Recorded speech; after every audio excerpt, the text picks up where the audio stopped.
Now, I spent years mastering harmony, counterpoint, and orchestration at conservatories like Juilliard, but was still rarely offered commissions for new work until I learned this one crucial thing. Just being good at crafting music isn't enough. So in this video, I'll show you why well-crafted music isn't enough to get you commissions, what you need to add to your compositions to pique the interest of musicians and conductors, and I'll give you the exact process I use to make sure that my portfolio is irresistible for anyone looking to commission a new composition. And by the way, if you want to follow along with my process, you can do so by downloading my free guide in the description down below. All right, so this first thing I wish I knew sooner is going to enable you to get your first commission so you don't keep getting passed over again and again. And I want to be really clear up front about this. This is not just about attaining the perfect compositional technique. Now, technique is important, obviously, but at the end of the day, it's not what makes people say yes to your music. I know that sounds crazy, but let me put it for you this way. When you walk into a bookstore, you're not just picking up a good book, right?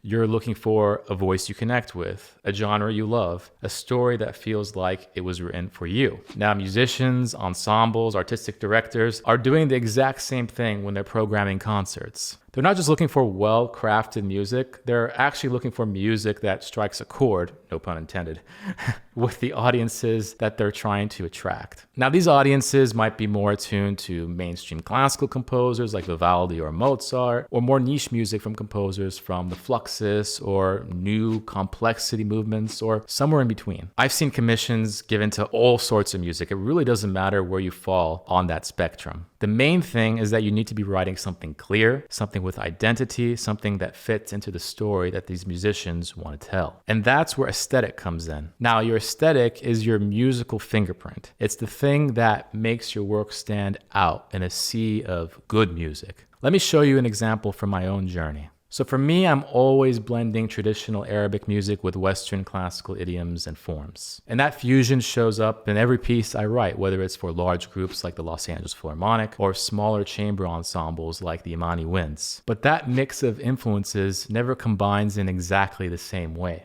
It's a deep well I keep drawing from, and it's helped me stay focused instead of bouncing between styles trying to be everything to everyone. And here's the crazy thing. Once that aesthetic became clear, everything else got easier. Ensembles knew what I was about. I started getting more commissions, more performances. This season alone, for example, I've had my music played all over the world, including in places like Belgium, Italy, and here in the United States, from California to Utah, Texas to Massachusetts. And maybe most importantly, I started feeling much more fulfilled in the music I was making. And this, by the way, could absolutely work for you too. So what I want you to do is ask yourself 3 questions. Number 1, what unique mix of influences or traditions shows up in your music? Number 2, what kind of emotional experience are you trying to create for your audience, if any? And 3, which performers or ensembles naturally align with the kind of music you're writing or want to write? And by the way, as I've mentioned before, if you want to make this process even easier and more streamlined, I've created that free guide in the description below for you to download so that you can work this out on your own. Now, once you start answering those questions, your aesthetic starts taking shape. And then once that's clear, communicate it everywhere, in your bio, on your website, and the conversations you're having most of all. Make it easy for people to know who you are and why your music belongs on their stage. Because here's the thing, your aesthetic isn't just your sound. It's your identity, and that identity is what gets you programmed, what gets you recognized, and what ultimately builds a fulfilling career in concert music. Now, the next thing I wish I knew sooner would have enabled me to learn the right tools to land my first commission. Now, I've spent 12 years as a music student in academia, and you'd think that after all that time, our programs would be laser focused on giving us the tools that directly lead to our first commission. But at least in my experience, that wasn't really the case.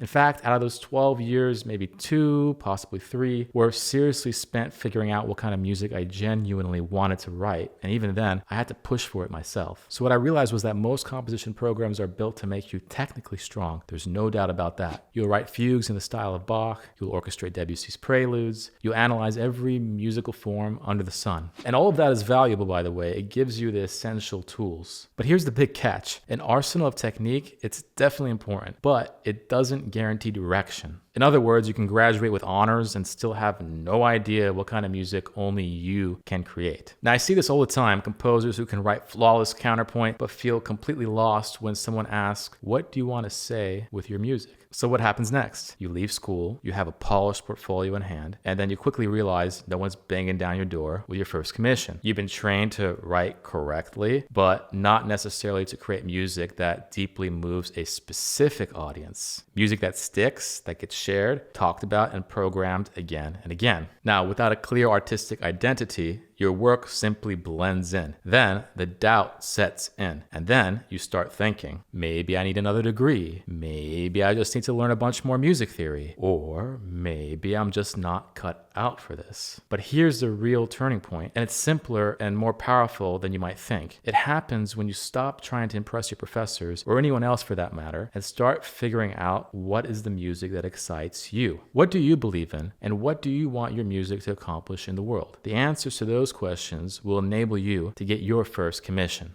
Not from writing the perfect fugue, but from writing music that only you could have written. Now, the last thing I wish I knew sooner is about practically finding your own aesthetic and how doing that is what actually leads to landing your first commission. I can't tell you how many composers I've heard feel like they have to try to write in every style out there before they can find their own voice. And I absolutely get it. It feels like the right thing to do at the moment. Learn everything. Be as versatile as possible. Cover your bases. But honestly, I found that kind of thinking actually holds a lot of composers back. They feel this enormous pressure to learn every technique, chase every trend, and then they wonder why they're stuck, why their music doesn't quite land, and why they ultimately are not getting asked to write anything new. Now, here's what I wish someone told me sooner. You don't need to know everything. In fact, trying to know everything will just paralyze you. In other words, it's the paradox of choice. Now, this basically means that the more options you have, the harder it becomes to choose. And it's the same with aesthetics. When you're dabbling in 10 different styles at once, you don't get better. You get overwhelmed. You get directionless. So what do you do instead? Well, you start small and go deep. Pick 2 or 3 aesthetics that genuinely excite you. And if you're not sure what I mean by this, I'm talking about styles where when you hear them, your whole body reacts. You lean in, and it makes you want to make something. Then study them, not in a passive, surface level way, but really study them. How does the rhythm function in this style? What about harmony, form, timbre, pacing? Ask, why does this music hit you in the way that it does? And once you do that, start picking out the elements that resonate most with you. Maybe you love the rhythmic energy of one, the harmonic language of another, and the timbral palette of a third.